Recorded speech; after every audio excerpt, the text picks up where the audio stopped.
గోదావరి జిల్లా నరసాపురం నియోజకవర్గంలో వరుస దొంగతనాలతో ప్రజలు బెంబేలెత్తిపోతున్నారు. దొంగలు పోలీసులకు ఆధారాలు దొరకకుండా సవాల్ విసురుతున్నారు. నియోజకవర్గంలోని నరసాపురం, మొగల్తూరు మండలాల్లో వారం రోజుల్లో వరుసగా 5 భారీ దొంగతనాలు చేశారు. పోలీసులకు ఆధారాలు కూడా దొరకకుండా సీసీటీవీ ఫుటేజ్, హార్డ్ డిస్క్ ను కూడా తెలివిగా ఎత్తుకెళ్లిపోయారు. తాజాగా మొగల్తూరు మండలం తూర్పు తాళ్ల గ్రామంలో శ్రీ దుర్గా జ్యువెలర్స్ బంగారు షాప్ కు వెనుక గోడకు రంధ్రం వేసి లోనికి చొరబడి సుమారు 50 లక్షల విలువ చేసే బంగారు ఆభరణాలు ఎత్తుకెళ్లిపోయారు. పోలీసులకు ఆధారాలు దొరకకుండా షాప్ లోని సీసీటీవీ, హార్డ్ డిస్క్ ను కూడా తీసుకుని వెళ్లిపోయారు. అయితే ఇదే తరహాలో నిన్న మొగల్తూరు మండలం రామన్నపాలెంలో పట్టపగలు అంగన్వాడీ టీచర్ ఇంటి తాళం కూడా పగలగొట్టి నగదు దోచుకెళ్లారు. ఇక్కడ కూడా సీసీటీవీ ఫుటేజ్ దొరకకుండా హార్డ్ డిస్క్ ఎత్తుకెళ్లారు దొంగలు.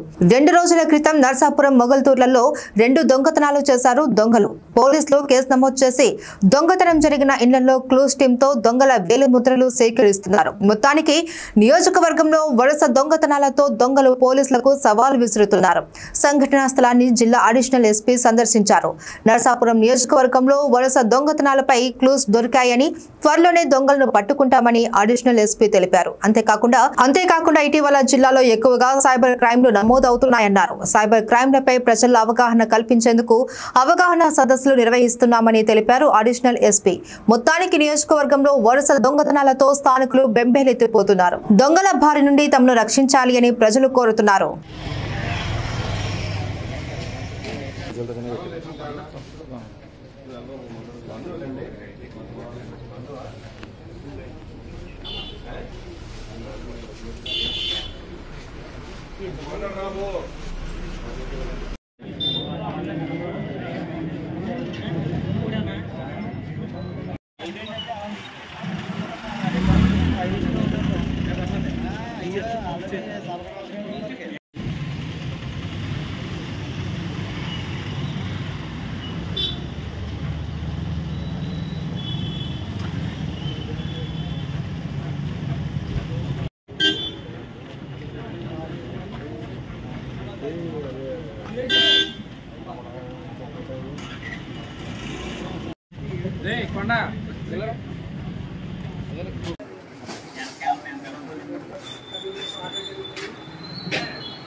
వీళ్ళు వస్తారు, మళ్ళీ క్లూస్ టీమ్ వస్తారు.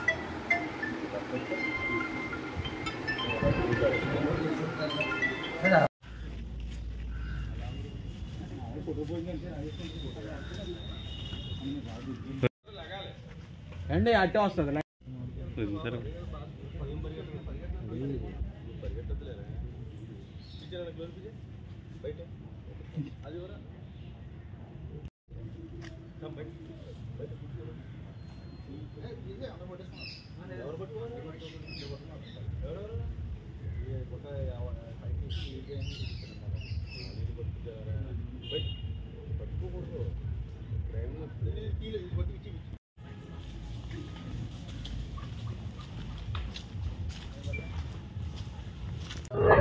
అందరికీ నమస్కారం. ఈరోజు ఈ తూర్పుతాళ్ళు పంచాయతీ చెందిన విజయసాయి బ్యాంకర్స్, దుర్గా బ్యాంకర్స్ అంటారు. దీంట్లో దొంగలు పడి నేరం జరిగిన మాకు వచ్చిన సమాచారం మేరకు మా ఇన్స్పెక్టర్ గారు, ఎస్ఐ గారు మొగల్తూరు రావడం జరిగింది. ఇప్పుడే క్లూస్ టీము కూడా రప్పించడం జరిగింది. ముఖ్యంగా ఇంకా ఏం పోయావనేది వివరాలు ఇంకా తెలియరావాల్సి ఉంది. ఈ డీటెయిల్స్ అన్నీ లిస్ట్ అవుట్ చేసుకొని ఎంత మేరకు పోయింది అనేది మీకు తదుపరి 1 అవర్ తర్వాత మీకు ఇన్ఫర్మేషన్ ఇస్తాం. దీనికి డాగ్ స్క్వాడ్ కూడా తీసుకురావడం జరుగుతుంది. ఇది వెంటిలేటర్ నుంచి అఫెన్స్ చేశారు. రీర్ సైడ్ నుంచి వచ్చి వెంటిలేటర్లో ఎంటర్ అయ్యి నేరం చేసేలాగా ఉంది. అయితే మిగతా చాలా వరకు బంగారం 50 lakhs వరకు లాకర్లో ఉంది, ఇంటాక్ట్గా ఉంది, అదేం పోలేదు. అదేవిధంగా ఇంకో సొరుగులో ఉన్న 200 గ్రాముల బంగారం కూడా పోలేదు. కొంత ఈ తాకట్టు పెట్టే బంగారం పోయిందని అంటున్నారు. దాని మీద లిస్ట్ అవుట్ చేస్తున్నాం. టోటల్ బంగారం ఎంతో, దాని విలువ ఎంతో మీకు ఎఫ్ఐఆర్ తీసుకుని తదుపరి మీకు ఇన్ఫార్మ్ చేస్తాం. Thank you. ఇది సైబర్ క్రైమ్ అన్నారు, అది జరిగింది వాస్తవం. దాని గురించి కంటిన్యూగా సైబర్ మిత్ర ద్వారాగా ఎలక్ట్ చేస్తున్నాం. అవేర్నెస్ క్యాంప్స్ కూడా కండక్ట్ చేస్తున్నాం. ఇటీవల కాలేజీల్లో కూడా క్యాంప్స్ కండక్ట్ చేయడం జరిగింది. అదేవిధంగా రూరల్ ప్రాంతాన్ని, గ్రామీణ ప్రాంతాల్లో కూడా ఈ అవేర్నెస్ అనేది చాలా అవసరం. సైబర్ నేరాల గురించి అది అవేర్నెస్ కండక్ట్ చేయమని ఇన్స్ట్రక్ట్ చేస్తాం. అదేవిధంగా నేరాలు కూడా కొన్ని నేరాలు జరిగాయి. మీకు ఆ ప్రాపర్టీ అఫెన్సులు కూడా ఇన్ఫర్మేషన్ ఉన్నాయి, కొన్ని కేసుల్లో క్లూస్ ఉన్నాయి, అవన్నీ త్వరలో డిటెక్ట్ చేస్తామండి. ఈ కేసు కూడా ఈ క్లూస్ టీము ద్వారాగా కొన్ని prints, chance prints, finger prints, foot prints కూడా లభ్యమయ్యాయి. దాన్ని బట్టి మోడస్ ఆఫ్ ఆపరెండి అయితే ఎంఓ అయితే త్రూ వెంటిలేటర్ అండి. ఇది రేరెస్ట్ ఎంఓ అంటారు దీన్ని. వెంటిలేటర్ నుంచి ఎంటర్ అయ్యి దొంగతనం అనేది రేరెస్ట్ కేసు ఇది. దీని మీద మేము మా జిల్లా ఎస్పీ గారు శ్రీ అరుణా నయం అస్మి ఐపీఎస్ వారు ఇప్పుడే ఆదేశాలు ఇవ్వడం జరిగింది. దానిలో డాగ్ స్క్వాడ్ సర్వీసెస్ కూడా యూటిలైజ్ చేసుకుంటాం. కేసు ఖచ్చితంగా డిటెక్ట్ అవుతుంది. Thank you.